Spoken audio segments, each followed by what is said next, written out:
my parents met at USC. My family's gone to USC for 4 generations.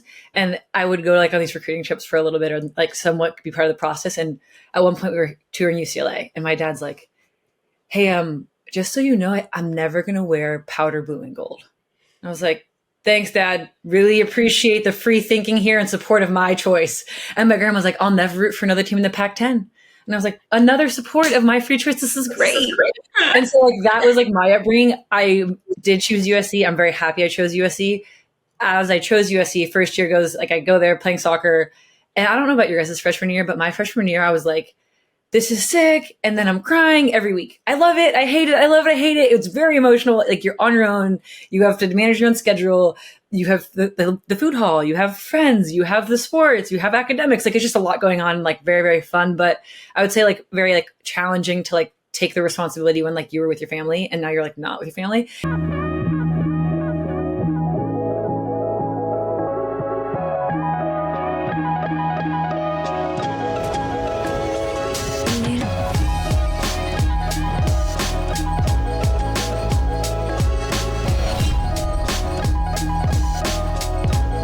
What's up, everybody? If you are a college football fan like me, if you know a college football fan that's in your life, you need to go cop this shirt. New designs dropping all the time. It's the perfect gift with the holiday season coming around. If you don't have this thing, you're missing out. Great material, great fabric. I wear it all the time. Go get yours today. What's up, everybody, and welcome back to another episode of the It Girls podcast, where we're telling the stories of winning women. And today we have an incredible guest. We're so excited. It's kind of been me and Maddie just bouncing off each other for the last few weeks, but today we have another guest, and it's Elizabeth Eddy. She plays for Angel City FC.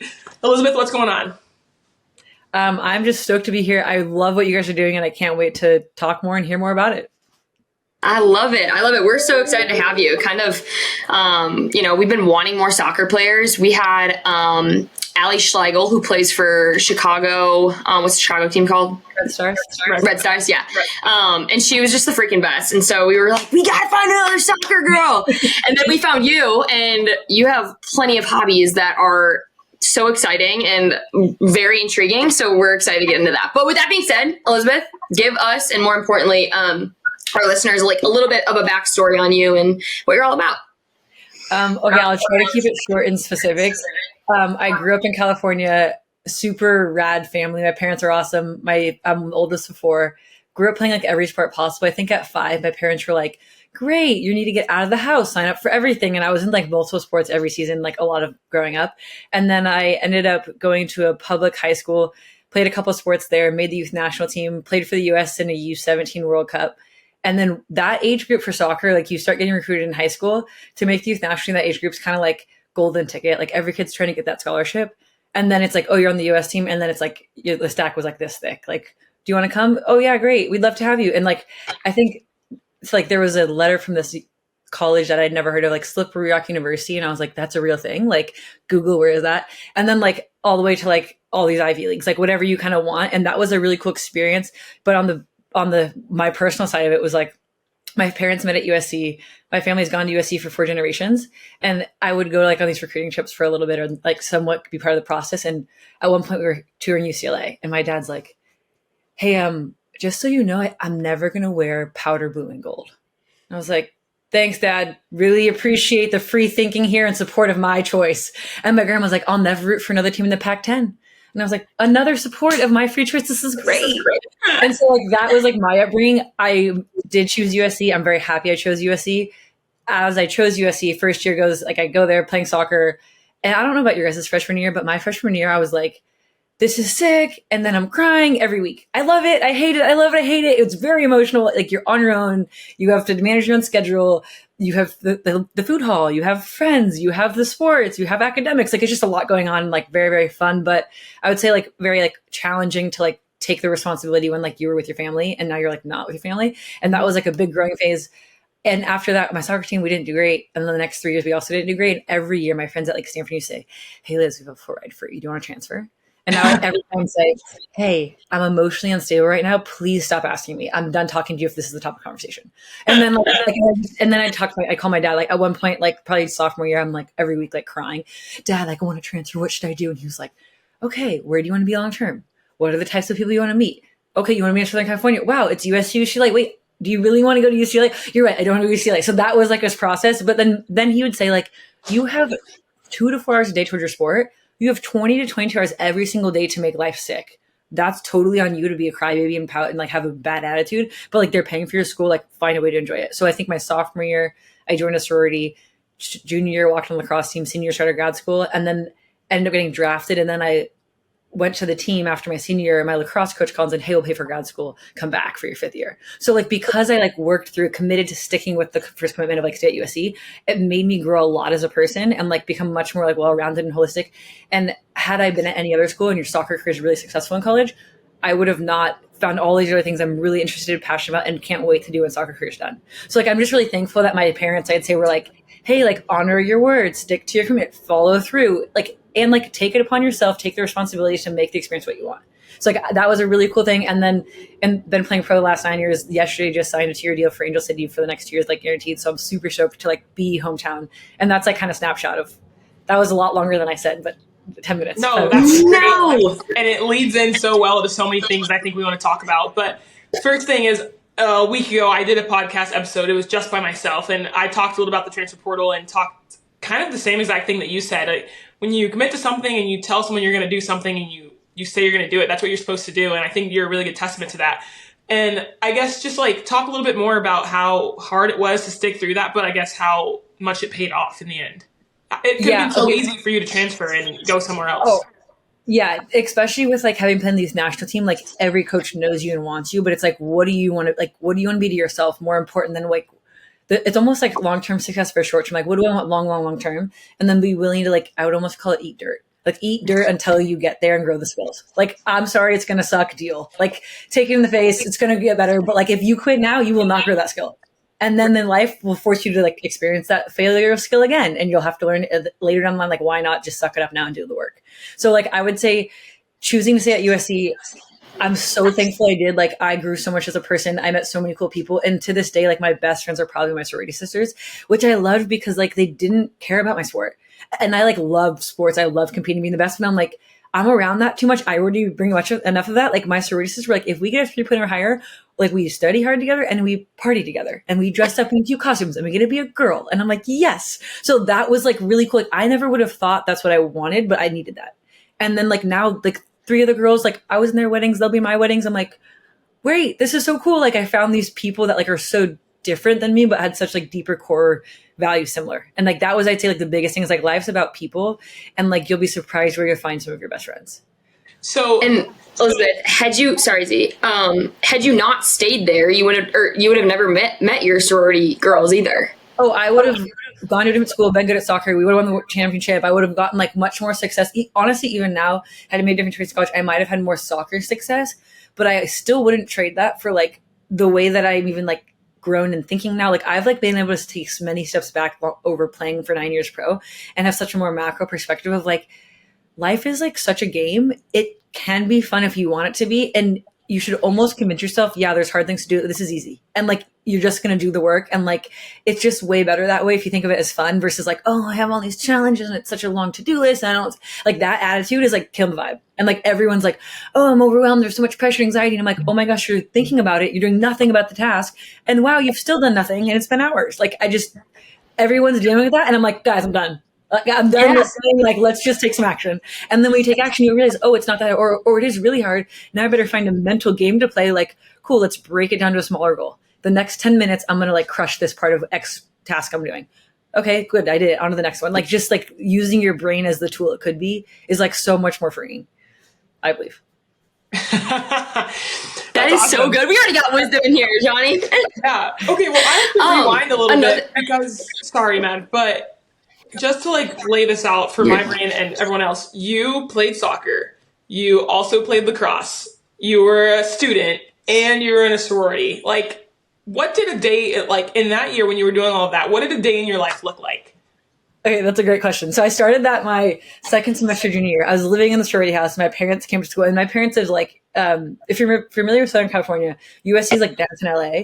My family lives in Orange County, which like there's LA County and Orange County, and so we're like an hour from the school. I never went home. I was like, I love USC, I love college, I love people, I'm gonna go do cool stuff. I like wouldn't go. Like, the only times I'd go home was like my mom's like command performance, family function, like cool, I'll be there, do the thing. And then you go back to school because you want to be around your friends. But like my parents drove up and they sat down. We're in the living room at the sorority house, which is like stunning. It's like my sorority was in Legally Blonde. Like it's like a movie. So they come down, we're in like the living room and they're like, okay, we're going to do scheduling. They get out a legal pad. We draw like a week map and we're like, this is what your week's going to look like. It was like 6 to 10 a.m. soccer block. 10 to 2 class block, 2 to 4, 2 to 6 lacrosse block, 6 to 8 some more classes. And then like you're needing to squeeze meals in and kind of like, and I would like, I couldn't really be late to sports, but like I could kind of be edge late to classes and I'd slide into the back of class. And my brain and personality towards school was like, I also used to like try to like do really well in school. Like in high school, I was like doing AP classes, trying to be all smart. And then I made the youth national team and missed my junior and senior, missed 3 months of school. So my mom was like, you're done with APs. You're just passing class. You're going to college for sports. Like it's just silly to ask for that type of responsibility for like what your goals are and where you're at. And I was like, wow, mom, you're really helping me. Thank you. Dropped all the APs, did my classes. So then in college, I was like, cool, if as long as I keep a 3.0 GPA, like that's fine. And kind of once you get to college, if you just show up and do the work, they're going to give you a 3.0, especially like my friends that went to Ivies. They're like, yeah, no one gets below 3.0. And I'm like, are you serious? Like you think they're hard. The hardest part's getting into all Ivies. Just if anybody wants to know, like they're not that hard when you're there. It's just everyone acts like they're hard and has prestige. And I'm like, no, I know you guys. Like, this is what it's like. This is like not, you're so smart. It's like, okay, there's all these people like intimidation by brand. And I'm like, get to know them. They're humans too. They also eat and they also go to the bathroom. Like it's fine. Right. But that was like a pretty serious block of scheduling. But like, to me also the sports are fun. Like I was at a point where like, ooh, I'm enjoying the sport for fun, where it wasn't so much like this is a drag or a lot of like anxiety involved. It was like, great, can't wait to go. And then class was like less fun, but like I'm in the sorority and I would find like the really smart guy in my like math class that I was like probably struggling and be like, hey, do you want to come for like DG dinner? And you can meet some of my girlfriends and like have free food and help me with the study guide. Like I was like, I'd say very good at like understanding the system, making it make sense for a lot of people and having fun with it. That helped a lot. That's awesome. So funny. You're like, yeah, hey, I know this guy knows the answer, so let's find a way to get my brain there, because like I couldn't focus in class and I was probably talking and probably making friends. So like, thank you for being a great student. I was not. 100%. So talk through the decision to play lacrosse. That is mind-boggling to me. We played obviously a Division I sport, and I honestly can't even fathom playing another sport on top of that. So, and you obviously didn't join till your sophomore year. So talk through that a little bit. So, okay, my junior year, I met this guy. He was a freshman, but same age as me. Like, you know how boys like get held back like 1, 2, maybe more than 2 years to like mature and like become good at sports. So he had done that. So we're like same age, but like he's 2 years behind me. And we ended up like being really good friends. And he had come in to play football and baseball at USC. So he was like football scholarship or baseball scholarship, football walk-in, was one of the quarterbacks. And we're like becoming good friends. And I was like, you're playing 2 sports. I want to play 2 sports. And I had read this book growing up, and it was about this kid who played multiple sports in college, and it was really cool. And it's totally like a fictional story, but I was like, I want to be just like that guy. I think his name was like Chip. I don't even know the book titles, but like I was really into this book, like all growing up. I was like, dang, like he's just like a solid Christian. He loves people well. He plays sports really well. He's just like a good person. And he just gets to like do all these cool things. Like I want to be like that. And so like, I was like, that was like my first inspiration. And then meeting this kid in college that has kind of doing that, I was like, oh, I want to do that. And then it was between so my brother played water polo at USC, and he's like a year behind me. So like we're really close. And my dad also played water polo at USC. So like I was very around water polo and like water sports growing up. So I was like, okay, I'm going to play water polo. And especially at USC, like they won championships every single year. I'm like, I want to win. Like soccer's not winning. I want to win something. Like if it's another sport and I'm a serious bench player, I'm fine with that. But so it was between water polo, basketball, and lacrosse. Lacrosse was just starting. Basketball, I'm like, I'm for sure going to be a practice player. Like I can pass and run and play really good defense. Like that's what my skills are. And I'm like going to work hard. Like, so, and there, all of those were not soccer. Soccer was fall. Those ones were like schedule, like spring or winter. And then lacrosse has just started up, I think my sophomore year. And I'd seen like the girls they'd recruited a year early and seen the head coach around at campus. And I'd always be like, hey, I want to play for you guys when you guys start. And I always kind of like talk like, oh, I want to play. I played growing up. I had played like 1 weekend of girls lacrosse, and I had played 1 year of 7th grade boys lacrosse with my brother, like in growing up. But I've told them, oh, I played growing up. So just the context, like I was like, I believe in myself, but like I'm athletic. Like that's what I I'm saying this, but like that's what was happening. And like my junior year is soccer's fall. Soccer ends. I'm in the exit meeting with like the eight leadership and coaches for the soccer team. And I'm like, hey, like I reached out to the lacrosse coach. She said that she'd love to have me, but I need to talk to you guys. What do you guys think? I'm on scholarship for you. Will you let me in the spring play lacrosse instead of spring soccer? I think I'll really come back refreshed for soccer. I really don't want to basically be here because you guys are crazy. Didn't say that, but like, you know how like girls are like, I'm not trying to do the off-season sport. It sucks, but like if I can find a way. So that was kind of what I was trying to like get at. And then all 8 coaches, it'd be like, well, it's a new team. They might lose a lot. Are you sure going to be on a losing team? I'm like, yes, thank you. Well, you're either soccer captain or lacrosse player. And I'm like, okay. And then like all these other reasons. And then they're like, well, no. And I'm like, okay. And then I go into winter break. It's 3 weeks long. A week and a half in, I get a call and I'm at the doctor's office getting like my ankle worked on. And the soccer coach is like, hey, just talk to the lacrosse coach. You work the day you're playing lacrosse. You have to report in a week. And I was like, great. So like they like made some sort of deal. Again, lacrosse coach making a deal with I played lacrosse growing up. And I was like, well, here we go. Rubber meets the road. Like, so I like get out there and they're like, here's your stick. And I'm like, great. And I'm like, my catching and throwing is like low. Like I am not a great lacrosse player, but I'm like super athletic and very, very competitive. And like they basically were able to use me very well. And I don't know if you guys know lacrosse, but they have a position called like face guarding, which is basically man marking. So they're like, all right, Liz, you will guard their best player. And if you shut them down, we will win games. And I was like, oh, I like when there's pressure. This is fun. Okay, I'm going to figure out. So I'm out there like, like face guarding, doing the whole thing. And we ended up like going from like startup program to like we're my 5th year, the 3rd year playing lacrosse. We were like top 20 in the country. And the coach for those 3 years, it was her first time coaching. I think she was 29 at the time starting, had just won best player in the world. She was on the US lacrosse team and she's like really, really good. And she's still there coaching at USC and they have a great program now. So that was a really cool, and she was smart. She's like, this kid's really athletic. They're really connected at USC. They're going to be able to bring different perspective as an older player because our team's going to be pretty young. And I would say it was a good situation for everybody. Like, and they end up getting like 30 plus girls on a roster and you play like with 12 or 11. I don't remember the rules of lacrosse, but it was a great time. That's awesome. Wow. You played a D1 sport for 3 years and you don't remember the rules. That's awesome. Yeah. And they also changed the rules and I'm like, okay, guys. And and they did say, they're like, hey, why don't you like focus on lacrosse so you can make the US team? And I'm like, there's no league. Like there's a soccer league that's doing okay at the time, but like starting and like lacrosse is cool, but like I like soccer a lot. I want to play on the US soccer team. That's my goal forever. Haven't made it, but like if you got to see the table, you got a chance. So I'm like still playing. So we'll see. Right. That is so cool. How much does soccer and lacrosse translate? Like, is there any overlap at all, or is it two sports? Generally, what I would say is like America. I would say probably in America, women's sports. Okay, this is another macro perspective. America, women have had rights longer than every other country. Also, America happens to be a very, very wealthy and affluent country. So, and more like generally free thinking. So, like parents want their kids to like be happy. So you get like a big country, lots of people. What's the sport that everyone can play? Soccer. So most girls grow up playing soccer. And then the girls that probably don't make it in soccer pick up lacrosse at like 12, 13, 14. And then lacrosse you can be really good at and not as athletic because you have really good hand-eye skills. Soccer, it's like you're running like miles a game. You got to be able to run fast. Then the skill of like running and moving the ball. And like, so soccer is like, I'd say, my opinion, like much harder and much more complex. Lacrosse is also hard, but like very different and a little bit, you're still running. But like when I do soccer fitness and then they'd show up to lacrosse, I'd be able to like crush the fitness test, like even easier than soccer. Hot take, people will battle. At USC, lacrosse and soccer, like I wouldn't say we're friends. Like I was there and we're like kind of friends, but like there's some like beef, I would say. Like, so it's just like the lacrosse people have an opinion that they don't like what I said, but that's okay. Right. Wow. That's fascinating. That's cool. Lacrosse is very much like an East Coast, West Coast thing. Yes. Probably a little bit in like Florida and I don't know, in Texas, maybe Z? What do you think? I don't know a single lacrosse player ever. Okay.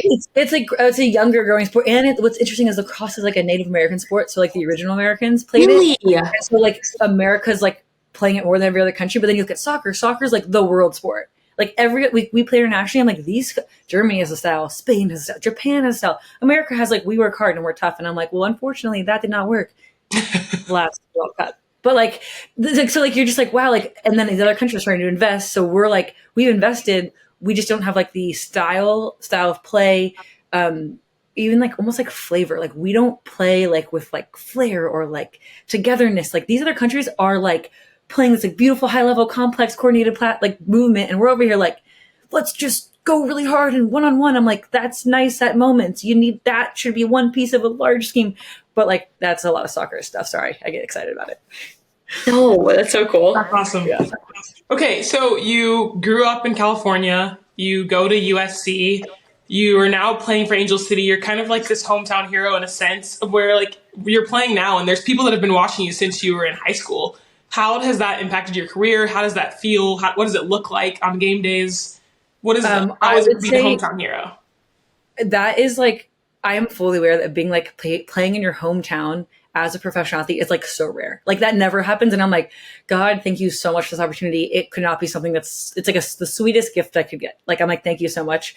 My second or I think my third game on the team, I like got subbed in. I scored the game winning goal against the top ranked team. My family was in the stands, and it was like the best moment of my entire career because my family hasn't gone to that many games. And my dad a year and a half ago had like a life threatening stroke and like has barely made it back. And is like, was in his wheelchair at the game. And he got to like, I don't think we learned later, he couldn't probably see the field from where he was sitting, but he heard the crowd like go crazy. And like, it was like just a really, really cool moment. And I was like, wow, all I have to say is like, thank you, God, because like you can't script that. You can ask for it, but there's so many moving pieces that like, it's just like not about me. Like there's so many things bigger than me, so many different agendas with a lot more authority. And it's like, if God wants to happen, he will orchestrate it, like trust that and enjoy the process. And like, that's, I would say what I've learned to do really well.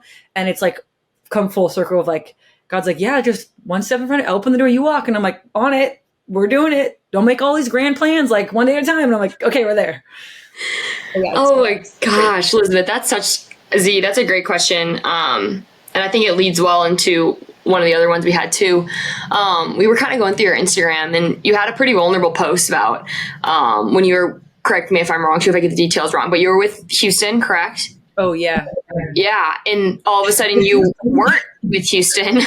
And it sounded like from your post that you just remained so faithful. And those are the times when for us Christians, it's like, you're probably mad. You could have been chosen to be mad at God. You could have been chosen to turn from God, but instead you looked at him and you said, Lord, I know you got plans bigger than my own. And clearly that's happened, but like, talk us through that time. Cause I think that, being a professional athlete is unlike any career. That's the only career where that can happen.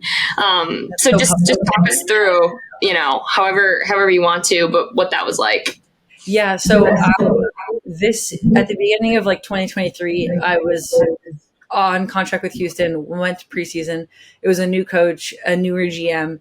And I thought I had the best preseason of my career. I was like, I came in firing and they put me at forward, I score goals. So at midfield, I get assists. They put me at defense, I make stops. And I'm like, sick, I've done so well. And they call me in a meeting, the head coach and the GM, and they're like, so how do you think you've done? I was like, I think I've crushed it. And they're like, well, we think differently. And I was like, okay. And I kind of had like an idea, but I was like, I'm going to say what I think because this is actually what I think.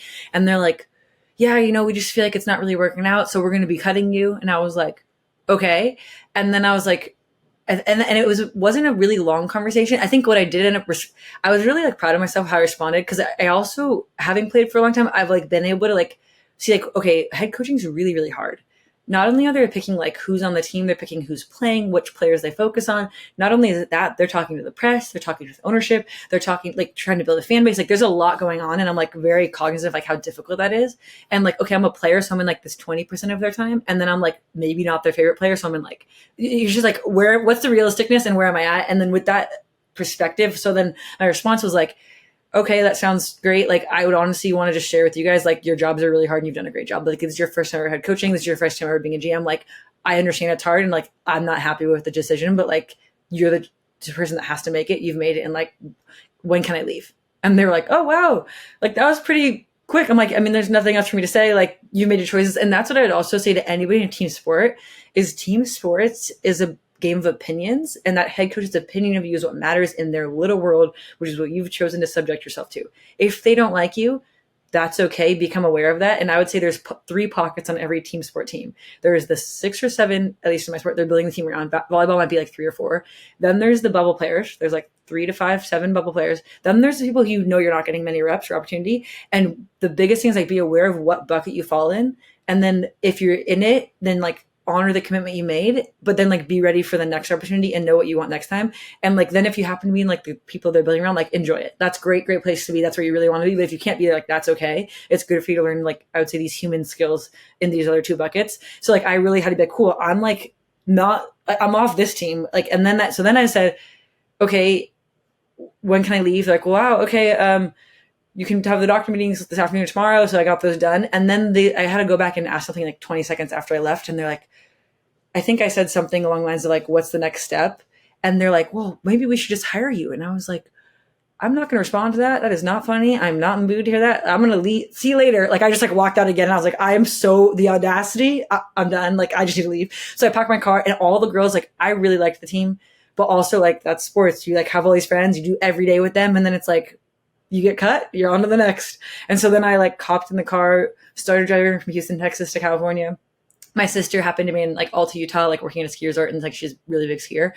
And she was like, hey, this is the first time you've ever been out of contract. Come up and ski with me. And I was like, great. And like I have no plans. So I'm like, hang right, go straight up like up towards Canada, like drive up to like Alta, Utah, skied with her.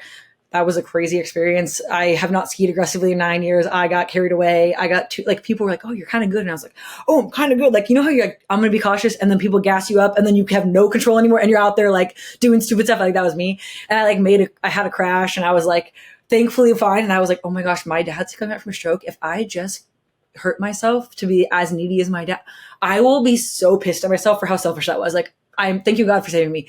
Survive that, drive home like a week and a half later. And then I was like, in those first 3 days driving to Houston, I was like, yeah, like whatever, soccer's over. Like if God has I've always been wanting to do other things. Like this is my chance. And then after a couple of days driving, I was like, dang, I kind of want to play soccer.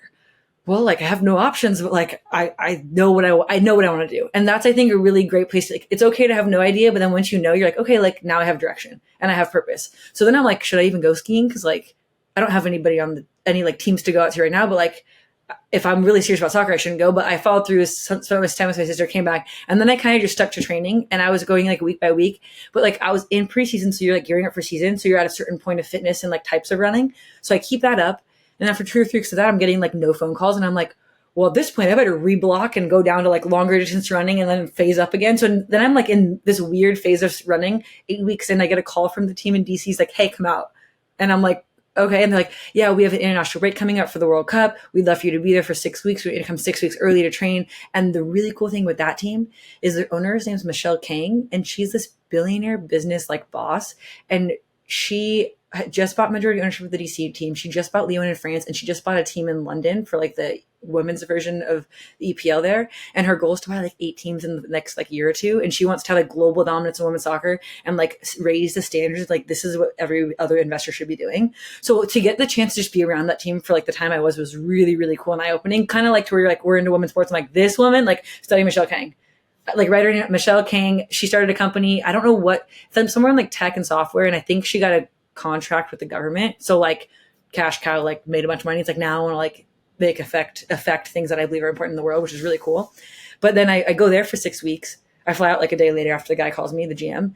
And then I'm training. And the day they send the contract through in an email, I'm shopping at like the local grocery store, getting like my stuff for meals. And then I get a text from the GM at LA, who I'd like known and been in contact with, but like nothing was no opportunities were there. She's like, hey, do you have time to call me? And I was like, yeah, I'll call you in 30 minutes when I'm home. So in this shopping experience, I get an email for contract and a text from the GM in LA, like for DC LA. And I'm like, shoot. So I go home and I'm like, man, DC's been really good to me. But I'm like, okay, I should follow through. I call the GM. She's like, hey, we'd really love for you to come to LA. And I'm like, well, DC's been great. I'm here actually in DC, blah, blah, blah. And she was like, all right, well, like, and then I asked her questions like, oh, what's your game model? What's your shot play? Like, where do you see me fitting? Like, it's all about like the coach's opinion, like these team sports are. And then she's like, oh, have you talked to the interim head coach, which backstory, who's our current head coach, but she had been my assistant coach in Gotham when I was playing in New York for a couple of years. She was there for like one of the years or a year and a half year. And so like the head coach that was at LA that had gotten fired and the assistant coach who's now the head coach and the goalie coach were all with me in Gotham, and now they're all at LA. So they just fired the head coach who apparently didn't rate me. The assistant coach became head coach and says, I want Liz. So then I get on the phone with her. And at the time I like just started dating this guy. We're like driving out to his place in DC and like for like a weekend trip. And I'm like, hey, I just met you. Sorry, I'm taking this call. I might be leaving in a day. And he's like, sick, like you're so not cool. And I'm like, yeah, sorry, this is just my life. And so then I'm like on the call and like he's like in the driver's seat and I'm like, yeah, sorry, just give me like 10 minutes. So I'm like taking the call. It like goes well. She's like, hey, I want you. This is a position. This is how I want style of play we're doing. And I was like, oh my gosh. And before the call, I remembered her as an assistant coach. She would be running film and like stutter. And I was like, this girl can't lead a team. She gets on the phone with me a year and a half later. I'm like, I'm sold. So like, it was cool to see growth in a coach. And like, I think that sometimes you don't see that. And if you have the chance to be in it over time, you start to see it, which I was like, wow, like it's really cool to see a young coach, like putting the time, putting themselves in like compromising, challenging situations, rising to the challenge and getting better. And Becky's definitely done that. So that's been really cool to see. And so then she sold me. I spent 2 days praying, talking to the boy, like, sorry, I don't really know to be like, it was like a complicated situation. I was praying, talking to my parents, talking to my family, and then end up, hey, I'm going to sign with LA, called LA. They said, great, send paperwork over, had to call the GM at Spirit and the head coach. So I tried to call both. The head coach answered and I told him what was up. And he was like, I love that for you. It's a better opportunity long-term. You'll sign probably longer than 6 weeks. That's great. Have you told the GM? And he was like, I was like, no. And he's like, okay, he won't be as understanding as I will be. This is your game plan. So then he kind of helped me like how to have that conversation with the GM. Then I had the conversation with the GM. I had to repeat myself 3 times. This man was like, wait, I couldn't hear him inside. What'd you say? I say it again. Yeah, sorry, I didn't hear. Let me go outside. And I saw the 3rd time. He's like, all right, good luck. Bye. And I was like, bye. Thank you for everything. So like, it's just unfortunate because like you're a commodity in the pro sports world, and their team had so much, the way Michelle King ran it, they had so much money and resources. Like, we're going to be ahead of the game. They almost got bit in the butt for being so far ahead of the game as a pro team that they're going to bring me out 6 weeks early, put all this time and money into me, and then I leave because like they didn't sign me at the time and I was under no contract. So then it's like, well, the other team was so last minute, it worked out for them. So that's like another piece of like, it's all this growing. Every team has their different business practices. So that was really interesting to be like really in the middle of it. And I like really felt bad about it, but I was like, I still have to do what's best for my career. And then when I do make the commitment and I sign a contract, then I'm like in and I have to honor that. So like, then I was at LA for like 6 weeks. Then I did well. They're like, we'll extend it for the rest of the year. And then we just negotiated and they're like, cool, we're signing for 2 more years. And I was like, sick. What better place to end my career? Like if my career ends, which I'm like, I've enjoyed it. Next should be year 10. We'll see. I want to be in Southern California. I'd like to pursue like probably surfing competitively and sailing competitively. So I'm like, I want to be in SoCal. Now I get to like be where I want to be, enjoy soccer, do the best I can at it, and then move to the next careers that I'm interested in. That is such a cool story, Liz. Wow. I mean, the first thing that comes to my mind too is with your dad having the stroke too. What a blessing that you are now there, right? Like that was obviously an unforeseen circumstance, but what a blessing. It was like the coolest thing. I was like, again, like God, you couldn't have written a better script. Like I get to be home and help my dad. Like once a week, we have a day off usually. And so I'll drive home and we're working on like just hand movement, keep the range. We're working on walking. Like his left side's not really responsive, but we're slowly getting there. And like, he's doing amazing, but it's like pretty gnarly, the neuro stuff where like they're learning if he uses his tongue better, his left thumb starts coming back more. And I'm like, I didn't know the thumb and the tongue were connected, but here we go. So it's just been a really cool, like, we're learning about life and it's really hard, but he's a trooper. He's got such an attitude, great attitude. My mom and him like laugh every day and they play and they like are actually like wrestling through this sucky situation and like in love. And I'm like, how? Like, oh, I want to be like you, like, hey, we're the guys that are like my mom and dad, like my dad, we have this great marriage. Like, this is so cool. Oh my gosh. And Liz, the part I was cracking up is that you called a grown man a boy. You're like, yeah, this boy.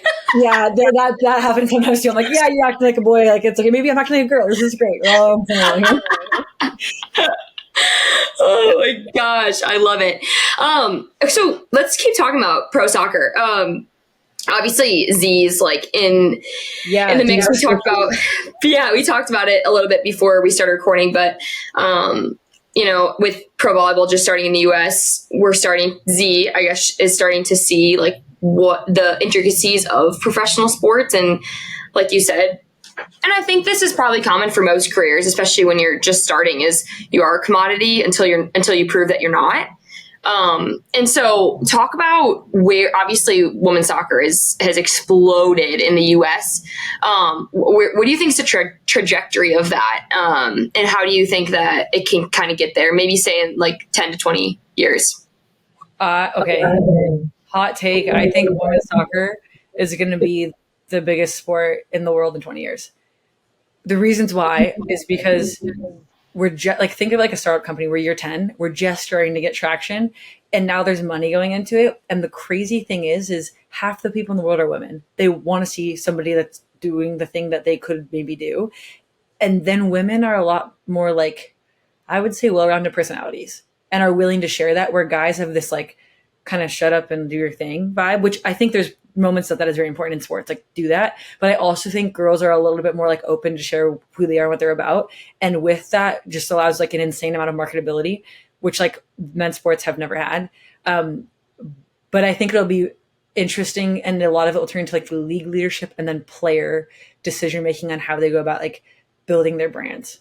And I think that's like, the world's changing now. Brands are like a thing. Like that didn't used to be a thing in the past. Like you had no social media, I don't know what, 10 years ago. So like the game's changed. And I think one really cool thing about the way the game's changed is that like the internet has like flattened the barrier to entry. Anyone can become anything with learning skills online. Cause now you have like connection to everyone. There's definitely drawbacks. Everybody personally experiences that with like, you kind of get too much time on your phone. You're like, eyes might hurt. Like there's like definitely like a huge like slew of like depression, anxiety, comparison stuff. That's really definitely something that we have to deal with.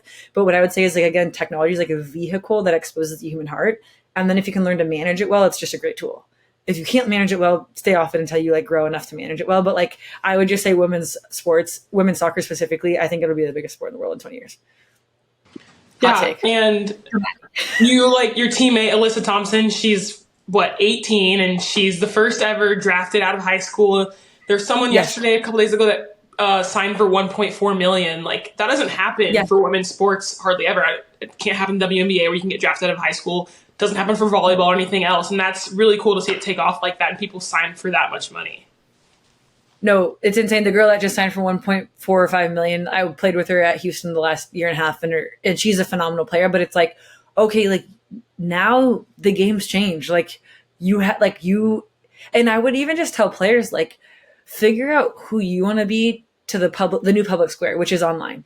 And like, you don't need to share everything, but just learn what parts about yourself you do want to share, and then share them and like learn to storytell and enjoy that process. Cause like your play matters, but like, I'm sorry, it is not cut and dry. Politics matter. If you can get people in the stands, get people in the seats, like sell jerseys, like that's part of the game. Like call a spade a spade. If that's what it is, that's what it is. And then like act accordingly. Don't, in my opinion, don't ever put your like brand above your product. Like hone your craft, always hone your craft. But that doesn't mean you can't also have a product or like a brand. So like, I just think I would say like you like can and should take advantage of the opportunity you have when you're young enough to play a sport at a professional level. Or college level, even then. Like nowadays with NIL deals, like college is pros. Yeah. Yeah, we were just talking about that. Literally, Z and I had an episode, and it was Z's solo episode, and she's like talking about how college sports aren't really amateur anymore at this point. You have the opportunity to be a professional, and it's not even an opportunity. You have the responsibility to be a professional too. Yes. I think that's what I think. I guess it'd be really your perspective. Do you think it's an opportunity? Do you think it's a responsibility? And that's up to the person. Like you can say, I don't want that responsibility. I just want to like be really good at my craft. And that's like respectable. You also, because it's not about merit, it's merit. And therefore, if you didn't take it as responsibility, you might lose out. And that's sad because I, as like to some degree purist, I'm like, dang, this sucks. But I'm also like, my opinion is not affecting culture at large. So like be a part of it. The only way to change culture is to be a part of it and like rise to the top, and then you can create an alternative. But like, that's the only way to fix it, in my opinion. That's so good. That is so good, Liz. Another thing that when you were talking made me think about is, when we were growing up, and obviously you're even a little bit older than us, being a professional who could make a professional athlete who could make $1.4 million wasn't even a thought that would cross our mind. Yeah, never. You know what I mean? That would never. We just played the sports that we played because we loved playing sports, and because our parents were like, "Get out of the house!" Like, yeah, like journaling, bye. Yeah, but it wasn't. A lot of boys grow up, and you ask them what they want to be, and they want to be in the NBA. They want to be in the NFL. That was never a dream that a lot of us could even have. But that's changing, like in real time. How exciting is that? I would say it's super exciting. And there's part of me that's like, dang, I'm 10 years too old. Like, there's a part that I'm like, dang, like, because the team sports, I think there was a ton of opportunity. And I'm like, I would say I'm like, okay, I'm playing, in my opinion, I'm playing well and continue to get better. But like, there's a part of sport that like, if other people don't like give you the opportunity, you haven't gotten there yet, like kind of like that's okay, but like know where you're at and own it. So I'm like, okay, like I know where I'm at. I'm gonna enjoy it and make the most of it that I can. But at the same time, I'm not like you can't like if you are where you are kind of thing. I can't go back and change it. But like I would say for like everybody moving forward, I'm like now it's like even more is on the line. There's more money, more pressure, more opportunity, more if you will responsibility. And then it's up to like what do you actually want? Like it's hard, life's hard. Every single thing you choose is gonna be hard. A regular career is hard, being a mom's hard, playing a sport's hard, like whatever you want to do, it's going to be hard. But like, I would say like choose your hard kind of thing. Yeah, I love that. I think the key word there is like choice, and everything, love, sports, everything is a choice like every single day. It's not just something that just happens because you want to do it or because you love that person. Like it's work every single day. And so I love the choice word that you're saying there. Switching gears a little bit, you've obviously bounced around cities and teams and have played a lot of different places and with a lot of different people. And you're also really intentional about your faith. What does it look like for you moving around so much, trying to create ministry like where you're at? And you're in Houston for these many weeks, and you're in LA for this many weeks, and you're in DC for a short amount of time. What does it look like to impact those people in that way as you're bouncing around so often?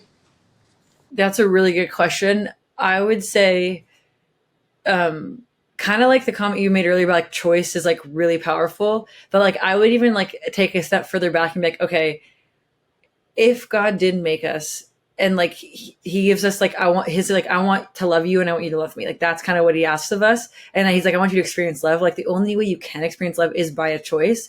Whether you have to have the chance to choose something different. Where I feel like it's like every day I want to like keep learning like what does God mean by that? What is the Bible saying? Like so like I try to like listen and read the Bible every day. I use the Bible app and I go like on a year plan and I just click audio listen. And I'm like, let's just shove truth in here. Some days I'm focused, some days I'm like just doing it. But I'm like, at the end of the day, what you put in will come out. So like, if I just keep that discipline going, like it's going to keep shaping me and forming me, especially because in the world that I'm in, specifically women's soccer in America has like done a pretty, I would say, good job of getting pretty involved in social and political issues, which is hard because I personally think it's best for sports to be like, we're here for the excellentness of that sport and the merit of it. And if you do that, then you can create the space where there's multiple different opinions on all sides of social political issues, which I think is best. Our leagues then like really kind of gone in one direction, which is really hard because then if you're in an environment that you're like, oh, I don't fully want to do everything I'm being told to do, you're like, how do you reckon that and wrestle with that? And it's a lot of like, okay, like I really, again, back to choice and free will, like I respect other people's free will and like being able to be like, I totally love that you're exercising your free will and in my free will, I'm not going to do this and this is why. And like those conversations, unfortunately, you kind of have to have at times. And I don't think it's really fair to be forced to a binary decision. But at the end of the day, it's like, I'm so happy we're in a country that people get the choice to choose what they want. Like that's so, so valuable. And I want to continue, like, I would say like protecting that. And then with that, it's like you have responsibility for the choices you make. Like you live with them. And over time, those choices, you'll get the response from them. And then you're like, wait, I can change. And that's a really cool thing is like every day you can grow more. And so I'm just like, all right, like I'm going to try to like pray and be in the word and then be like, I feel like the goal is like, if I can stay close enough with the Holy Spirit and let the Holy Spirit like guide me and like what to do. Cause like I have my lens, I have my like awareness, I have the people I talk to, but like that is such a finite, narrow perspective. It's like, God, show me what I don't see and just guide me. If it's the time, like let me know I'll step. If it's not, like let me hold. And like that's what I feel like is like trying to like keep that feedback loop tight and small and like stay close to like Jesus and like abiding in the word and like making time and space for that. And then I'd say the biggest thing for me has been like having friendships and even like my parents and like relationships I've had really close is like at least having like weekly calls and catch ups of like how like just doing life. Like that's kind of what it really is like doing life with people from the same worldview to like help you like what is true. Like this is what I'm struggling with. Like what lie am I believing and how do we go back and like rewire that to like what's the Bible actually say? So that's been like that's like a very long, slow journey. But like I feel like the cool thing is in women's soccer, like it is public. You are out there and you are walking the line and you're like, I'm going to be held accountable and I'm going to do my best and I will make mistakes and then I will try again the next day and like that is it. So it's just really raw. That's so good, Liz. That's so good. And it's something that like our faiths are so personal to us and the way that we walk in our faith, I think evolves, right? We go through seasons where it's tougher and you're listening to the word and you're soaking in the truth, but you're not comprehending it sometimes. And sometimes you just feel like you could recite that whole thing front to back. And it's just like, it really does go in season. So I know that Z and I can both relate to your experience. And there's a part that sometimes I'm reading the Bible and I'm like, but how does it look today? Like, how am I supposed to live that out? And I think that's where it gets unique. But I also think it's like, if people are really trying to follow God, but they also come from their unique background and worldview, then it's like God probably is going to call each of you to handle the situation differently because you're a unique person with your own background, but then like have the courage to like hold the half space and like mend and build those relationships that like culture's trying to tell you are broken. Like we can do it and we can do it together. So it's kind of just this like, God give me the strength to like be available and be vulnerable and open and like work through it with like peers that play my sport from different backgrounds. And like, that's been like very hard, but also like, so like, I feel like that's what we're supposed to do. Like, that's what, like, that's the moment, that's the chance, like eat dirt a little bit. Like, this is another one of those opportunities, like grow. Yeah. Like, it's not about you. It's about like ushering God's kingdom and like, what role do you play? Like, sometimes you're just like the toilet roll. Sometimes like you're the hero. Like, you get to do different roles, but like enjoy the one that's in front of you. Yeah, that's funny. That's good. Speaking of the vulnerability piece, Z and I were talking before, and I think it's really cool how you've crafted your brand on social media, because you are pretty vulnerable on social media, and that's not something like everyone's comfortable with. And some people are and some people aren't. So do you generally consider yourself like a pretty vulnerable person in like your personal relationships? Or is that kind of something that you've had to work on over time? I would say that I'm like pretty open, or I try to be. And I would say I got in trouble quite a bit for like just like being what I'm about, or like my face showing what I thought. Like, so I definitely like have worked to like manage it. And I would even say with social media, I'm really like I used to like do funny videos and stuff. And like oh, I'm at home, I'll video my sibling. My brothers and my sister are like, I never want to be in any social media. I'm like, cool. Like, that's kind of what I reference. Really, like, if people like what about your life do you want to share publicly? And I'm like, I love my family and I love spending time with them, those relationships. And to me, I'd rather have really good relationships with them than at all like do something for the public. Cause it's like, okay, protect what you like really care about. And then for business, really, he's like, what do you want to share and how do you want to share it? And I'm like, I've been since playing 9 years, I've like spent a lot of time like thinking like what moves the needle the most as an athlete, specifically in a team sport. And like what I've come to find is it's decision making, and specifically it's like learning when to do what. So in your game, you're like actually playing, and then a moment shows up with a specific like scheme. And then like, do I have the technical skill, like the what to pull out and match that moment? And the faster that feedback loop is, the better player you are. And like, not every player is the same. Like, specifically soccer, like I'm like smaller, fast, strong. There's other girls that are like really tall, like not as strong and like slower, but like those are their skills. These are my skills in that moment. Which skills should I pull out to beat them? And vice versa. So like learning the feedback loop and learning decision making has been like the biggest thing for me. That's like increased my game and allowed me to keep playing for 9, like going on 10 and 11 years. So like I've built like a tool that helps athletes basically learn that, and then basically get them like really mentally strong, but like in a simple, calm way, so that they can like enjoy their sport the best they can and learn where to put their expectations and where not to. And I like just like am slowly like onboarding people of like, try it out. Let me know what you think. And so like, I'm super stoked about that, but it's like, I'll do like a weekly call with younger athletes. They'll use this mindset tool and then slowly be able to like, I'd say like master their like craft as an athlete. And like, say they're like younger, or even if they're like in college age, it's like, okay, your goal is I want to play 3 more years, 5 more years. And this is the end goal. Cool. How do we work backwards and look at my game? And then how do I systematically add new skills to it? And then hone in on the ones that matter. And then slowly it's like, okay, like I do this thing where I like watch film a very specific way. And as I watch it, it kind of builds out a game model in my head. Cause like I didn't grow up in a soccer culture. So like I didn't watch soccer growing up, but like now I'm like, cool, how do I like kind of like speed up my learning, since I never had that? Where like other peers from all over the world are like, yeah, that's like what we do. And I'm like, we go in the ocean. We like go lobster diving and spearfishing and surfing and sailing. Like we don't do sports like traditionally. Like, my family's like, pro sports are so selfish. And I'm like, okay, great. And my brothers are like, our job in life is to keep you humble. And I'm like, wow, what a great thing. I need it. I think it's good for me, but like, wow, this is humble. I'm humbled at home. So like, it's just, I have a different worldview towards it when I enter the pro sports realm. But like, because of that, I'm like, cool, but I still love the sport and I want to like optimize for performance. So I've kind of built this thing of like, how do you like get there? And like, it's been a really cool journey, and I like, can't wait to start sharing with other athletes. So like, let me help you like move the needle 70 degrees where you get way better versus like a little faster, a little stronger. But it's like, no, like you need to learn when to do whatever skills you have. And that's what I'm super stoked about right now. Really quick, before my next question, you should plug that program and what's it called and where people can find it.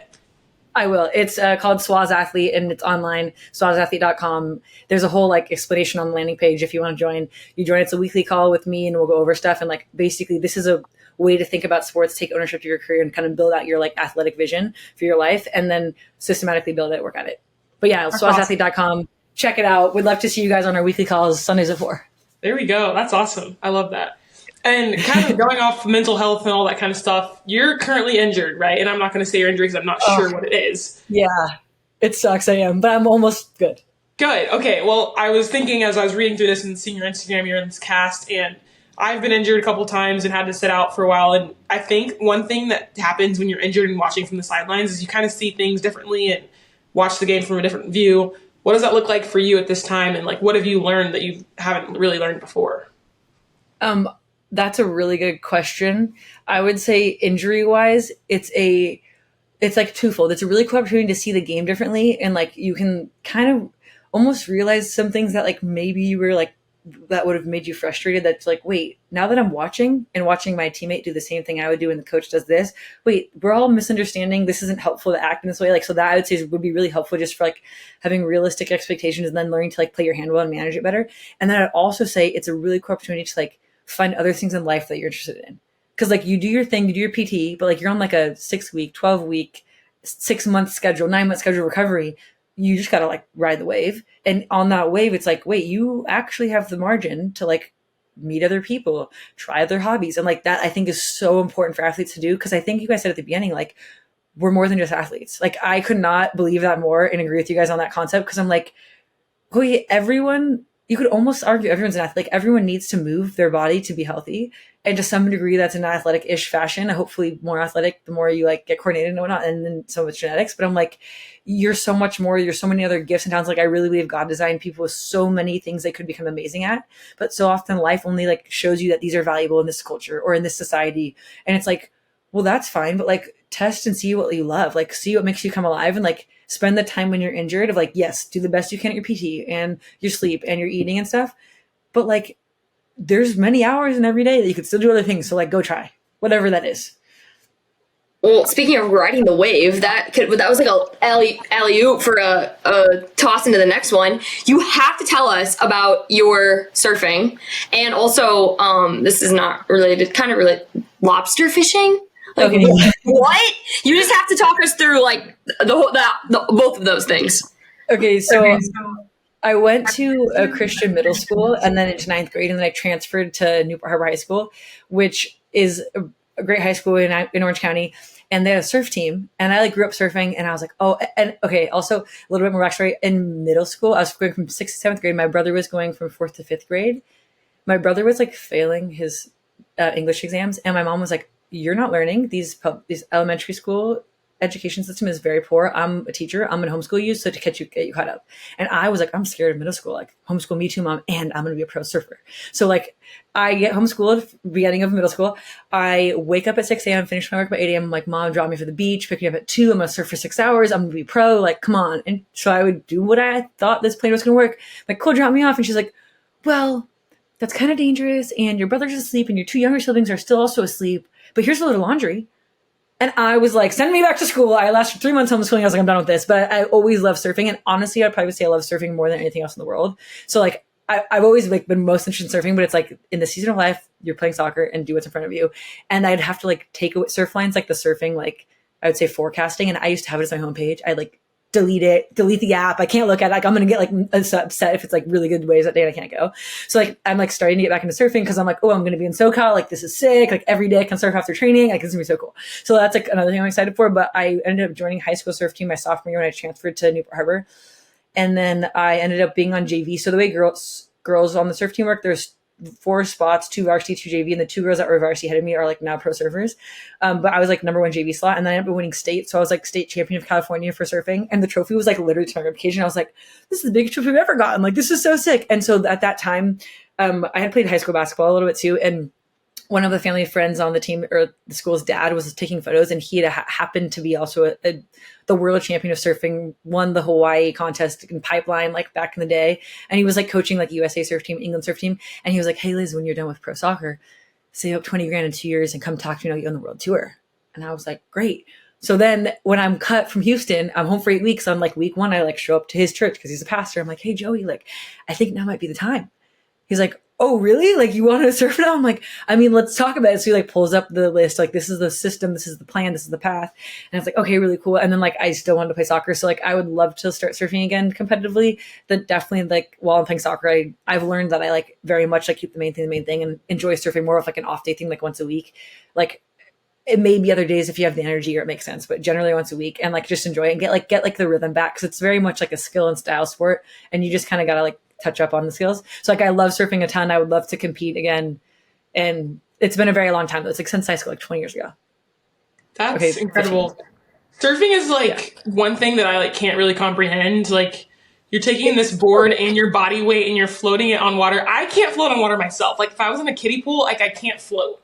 Let alone a 30-pound surfboard with me. Well, I will say, so the one thing I love about surfing, and I also really, really love sailing for a similar reason, is because it's like you in nature, and then it's like the ocean, which has like current, like temperature, tide, wind, like there's a lot of moving factors. So it almost turns into like math, physics, and engineering. And I'm like kind of a nerd. So I'm like, ooh, let's like up a little algorithm in my head and like start calculating. And so I kind of just like play this game like, ooh, like, because it's never boring because it's always pretty dynamic. So that's like what makes surfing like always fun. And then like lately, like the last year and a half, I've started lobster diving. This is kind of interesting. So you only go at night because the lobsters are nocturnal. So they're like out and about at night. I tried to do like last week with my brother and his girlfriend and my sister, and me and the girlfriend are like out there trying to, we kind of see them, but they're like deep in the crevices of the rocks, and like you start to go and they see you and they like dart away.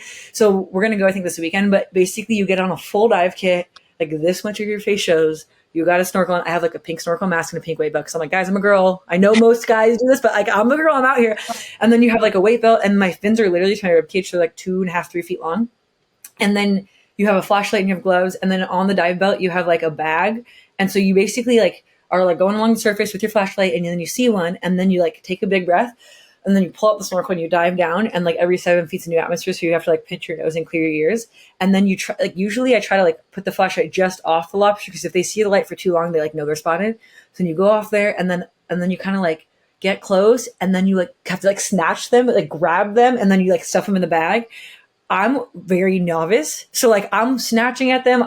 An antenna's gone, a leg's gone. And I'm like, okay, like now I'm maining a lobster, like, sorry everyone. And then there's like, you have to carry like a little measuring thing. So like if the lobster, like it's basically from like their head to their like kind of core, if that's not long enough, you like toss them back. And there's only like the winter season. So it's like when they're like mating and breeding, like you don't get them. So like there's a lot of like, I'd say safety precautions for like the environment, but then we'll catch them and like you're allowed to get 7 a night, and then we'll come back and we'll like make like lobster eggs for breakfast, have like lobster and steak, or make lobster bisque. Like it's like the full circle of like going in nature, getting something, and then being able to eat it is like probably the most empowering experience I've ever had in my life.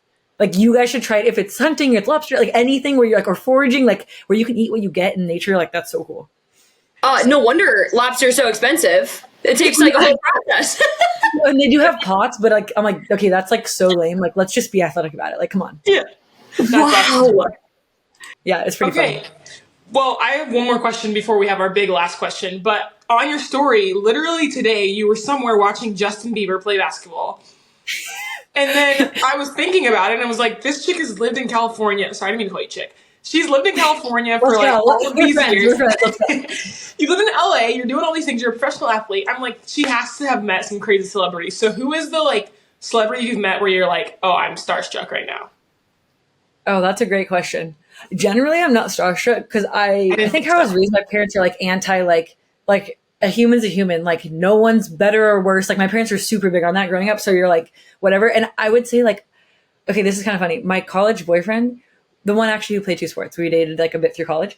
Our first like date, he was like, hey, what are you doing? And I was like, I'm just hanging out doing homework. He's like, okay, I'm going to pick you up in 30 minutes, wear a gown and heels. I'm wearing a tux. And I'm like, where are we going? He's like, we're sneaking into like, what was it? Like, I think that first time was like the SAG Awards. And then we ended up sneaking to like the Oscars, the Grammys, the Golden Globes, like everything. So we like sneak in, and like he's like Mr. Sneak In, and I'm over here like, oh my gosh, I'm a bad person. I'm stealing experience. And he's like, come on, it's gonna be fun. Like suck it up, don't be a baby. I'm like, okay, like play the game. So you like kind of like a role play, like I deserve to be here vibe, and you like wear a face, like you just gotta look the part and act a certain way. They let you go where you want to go. So then we're in, and I'm again because I was raised not to be like really that impressed by anybody. Like a human to human, like find what like seek to understand why God made them valuable and like enjoy that and help them find that. Like that's like usually the goal of people that my parents taught me. And so we're in there and he's all like, who do we talk to? And all nervous. And I was like, oh my gosh, like it's going to be fine. So then I'd be like, okay, let's pray. And me and him would be like, all right, dear God, please direct us to the right people you want us to meet. And then we'd open our eyes and then talk to the first person we saw. And like that first night we met somebody who was like a producer and a director and like one of the investors. Fast forward, the guy's like, come to my house in Beverly Hills. Like, you're a football player. Train my son to be a quarterback. Oh, you can just catch balls and we'll pay you exorbitant amounts of money to like train my kid. I was like, I'm on scholarship. I'm taking nothing. he did whatever he wanted, like, and I won't name him, so whatever. But like, it was like very much, you got kind of in this crowd where you're like, and I'm over here like, I don't really care. I'm not that into it, but like, it's kind of fun. Like, it's like, wow, like there's so many weird levels socially that people are into. Like, I don't really care about it, but like, I'll play a game. And so then we like went to all these things. And like with that, like the only person I ever was scared to talk to, which is so funny, since surfing's my favorite thing in the world, there's a surfer who was like the best girl surfer at the time. Her name's Steph Gilmore. She won like 5 world titles, and we were at the ESPYs. And I was like, oh my gosh, that's Steph Gilmore. And the guy I was dating was like, oh my gosh, go talk to her. I was like, oh, no. And that was the first time in my life I've ever said no to meeting somebody. And like, I would like, man, I'm like, oh, I should have probably just done it. But I also was like, I don't know. So that was the one time I like turned down an opportunity to like meet somebody cool. But then I did meet Justin Bieber that night at the league. And like one of my guys that trains me, he's friends with Dom, who's like owns that like building. And he like is the sushi surgeon guy. And so Sam's my guy that trains me, and he like takes me like whatever, showing me all like the backstage stuff. And like, I'm on crutches in my boot. And then like Sam's like, we're like walking through a hallway. Now I'm blocking the hallway, and this really tall guy walks up, and Sam like yells back. He's like, yo, Ron, that's Liz. You got to meet Liz. She plays pro. So we do the whole like thing, like dab up. I'm like on my crutches, like, hey, like blocking. Sorry, Ron. And this next guy behind him is like all skinny, like hood on, shiny looking. And I'm like this. I like look up. Hey, nice to see you. Nice to see you too. Oh my gosh, that was Justin Bieber. Like crutch right out of it. And I was like this is crazy. And then we go watch him play basketball, and then he's playing, and then I don't know how, after he's made that basket, this man hustles back on defense, and he's trying to play defense, and I'm like, every other player at that like game scores and is like, I'm the best, and I'm like, oh my gosh, this kid just wants to be one of the boys. Like, it was the sweetest, most human thing I've seen from anybody that like people like look up to like fame-wise, and I'm like, further to my parents' point, humans are humans. They just want to be seen as a human. Like, this is cool. He's just trying to play D. He's just trying to play D. I got it, point guard, let's go. And I'm like, sick. I can just picture Justin Bieber, you walking up to him in the hallway. He's like scrawny, hood up, probably doesn't want people to see him. Beanie on, or whatever, scarf on his head, and I'm like, nice to see you too. He's like pulling her back. I'm just like blocking them on my crutches. Like, I am so sorry, sir. You're on a mission. We'll make your game. I'm coming to watch your game. Sick. That is awesome, Liz. Oh my gosh, that's a good story. With that, sadly, we have our best and last question. This is the same one we ask all our guests. But Liz, what is the best, if you can only pick one, piece of advice you would give to all the winning women listening to this episode? This is like probably so corny what everybody says, but I would say the best piece of advice is just to have fun and like learn what that looks like for you, because I really believe the more fun you have, the more energy it gives you to do all the hard things well. And I would be specific with, like, I would define fun as like the intersection of 3 things, which would be playfulness, connection, and flow. And like learning with, like, bowling is like not that fun to me, but it's like finding what for Elizabeth is fun. It's like, if I'm in the ocean, like I am in flow with the nature. I'm like connecting to like different energies, and like it's playful. Like there's animals that pop up and I'm like almost scared. Like that's like fun for me. So finding whatever that is for each person, the more you can figure that out, and then like design your life that every day you're doing something of fun, like 5-10 minutes. Oh my gosh, like the world would be so much better if people had more fun. And then they'll like, of course things are hard, but like play the next game of like, oh, it's easy. Like, and then by the time you know it, like it's halfway over. Like, okay, you're almost done. Okay, and there's a lot of corny things you could have picked, but I wasn't expecting have fun. I love that. Yeah. I love that. And I love the triad of adjectives. Yeah, adjectives that you use. That's really good. Yeah, I read a book. I was actually in Australia on loan, and I was in a bookstore between flights, and I was like, The Power of Fun. And I read this whole book, and I was like, oh my gosh, this is it. Like, I've lived my life like this, and I like want to help other people, that specifically athletes, learn what fun is, how to have it, and then they'll at least get closer to their potential. Because I feel like some people are so gifted and they never make it. Like, Messi's the best soccer player ever. I deeply believe there's at least 20 to 50 Messis out there that just didn't work out for whatever reason. And like in everybody's sport, like there's so many great athletes, so many. Injury, family, circumstances, finances, like so many things that could limit you. But if you like learn how to have fun and like it slowly, like that's something that you can't control. And then like it can give you like almost the optimism and the enthusiasm to like, get to the next thing. So good. That's so good. So Liz, last but not least, they can find you at Elizabeth Eddy, right, on Instagram? Yeah, Elizabeth Eddy too on Instagram. And then swazathlete.com. Yeah. Good. We'll tag it too, so that we can. Thank you so much. This has been so much fun. It's our pleasure. We were so excited to get you on and hear your story, and we'll definitely stay in touch. We always say, like, if we're ever ended up in the same city, like, we're grabbing dinner. It's Guys, no let's do ifs, ands, or a buts. game. We'll take you lobster diving if you want, surfing, whatever you guys want. You guys want to go on the boat? We'll go on the boat. Like, let's do it. All right, let's do it. Yeah, you might regret that in a little bit after, but And bring your friends if you want. Like, yo, we're in town. My other friend said this. Let's go do it. I'm like, I like love showing people like things that I just like love, because I'm like, I want you to love it because it's really cool and it's in nature and it's kind of scary. Like, one of my teammates and like her boyfriend and their kids came on, like, we have a bigger sailboat and like I'm captain, which, like, you know, my brothers don't like, but I'm captain. And we spent like multiple, like, overnight trip. You sleep on the boat. Roxy sees like a baby. Like, you are out there sailing. You get to a destination. Like, it's a whole thing. And it's like, and then friends are spearfishing. Then we make ceviche for a meal. Like, you're like, this is real life. Like, yeah, it's real life. So like things like that. So like if you're you're in for a weekend in summer, hopefully it works out. You can take you on a boat, bigger boat trip. Otherwise, like, an afternoon's great. So fun. hey, yeah, count on it. I'm in, Azhani. Let's go. Oh, thank you, Liz. And we appreciate this. Me too. Thank you so much for having me. I wish you guys the best, and let's definitely keep in contact. Absolutely. Back at you. Have a good one.